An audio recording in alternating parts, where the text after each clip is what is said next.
କେବେ ଓଡ଼ିଶା ଆସିଥିଲେ ଭିକେ ପାଣ୍ଡିଆନ? କେବେ ଆସିଥିଲେ ଓଡ଼ିଶା ଭିକେ ପାଣ୍ଡିଆନ? ନବୀନଙ୍କୁ ପ୍ରଥମେ କେବେ ଆସିଥିଲା ଫୋନ୍? ଭିକେ ପାଣ୍ଡିଆନ ଓଡ଼ିଶାର ଜଣେ ଚର୍ଚ୍ଚିତ ନେତା। ସେ ବିଜୁ ଜନତା ଦଳର ପ୍ରମୁଖ ଚେହେରା। ଶାସକରୁ ରାଜନେତା ପାଲଟିଥିବା ଭିକେ ପାଣ୍ଡିଆନ ଏବେ ବିଜେଡିର ଆଗଧାଡିର ନେତା। ଦୀର୍ଘଦିନ ଧରି ପ୍ରଶାସନରେ ରହିବା ସହିତ ବିଭିନ୍ନ ପଦପଦବୀରେ ରହି କାର୍ଯ୍ୟ କରୁଥିଲେ।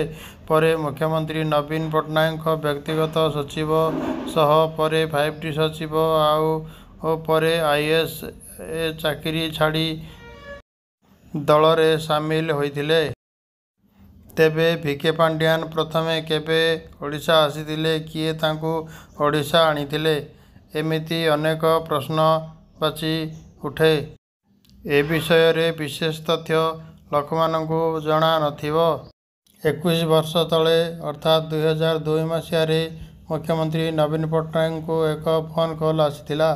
ଆଉ ଏହି ଫୋନ୍ କଲ୍ ଥିଲା ଭିକେ ପାଣ୍ଡିଆନଙ୍କୁ ନେଇ।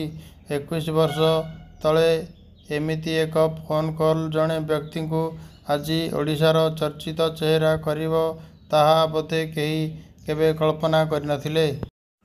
ଦିନେ ଫୋନ୍ କଲ୍ କରିଥିଲେ ମସୁରୀସ୍ଥିତ ଲାଲ ବାହାଦୁର ଶାସ୍ତ୍ରୀ ନ୍ୟାସନାଲ ଏକାଡେମୀର ନିର୍ଦ୍ଦେଶକ ୱାଜାହତ ହବିଉଲ୍ଲା। 2002 ମସିହାରେ ଏହି ଫୋନ୍ କଲ୍ କରିଥିଲେ ହବିଉଲ୍ଲା। ସେ ହେଉଛନ୍ତି ନବୀନ ପଟ୍ଟନାୟକଙ୍କ ସ୍କୁଲମେଟ୍।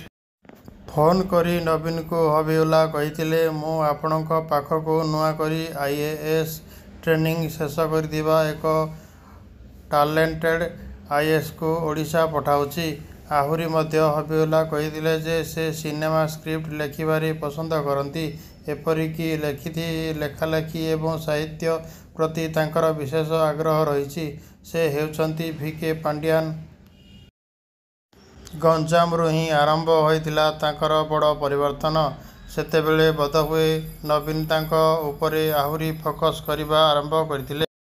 2011ରେ ପାଣ୍ଡିଆନ ନିଜର ବ୍ୟକ୍ତିଗତ ସଚିବ ଭାବେ ନିଯୁକ୍ତି ହେଲେ ମୁଖ୍ୟମନ୍ତ୍ରୀ। ସେତେବେଳେ ପୂର୍ବତନ ଆଇଏଏସ୍ ସ୍ୱର୍ଗତ ପ୍ୟାରୀମୋହନ ମହାପାତ୍ରଙ୍କୁ ଦ୍ୱିତୀୟ କ୍ଷମତା କେନ୍ଦ୍ର ବୋଲି କୁହାଯାଉଥିଲା। ସେତେବେଳେ ସରକାରୀ ଓ ବିଜେଡି ସବୁ ନିଷ୍ପତ୍ତି ପ୍ୟାରୀଙ୍କ ପ୍ରଭାବ ରହୁଥିଲା।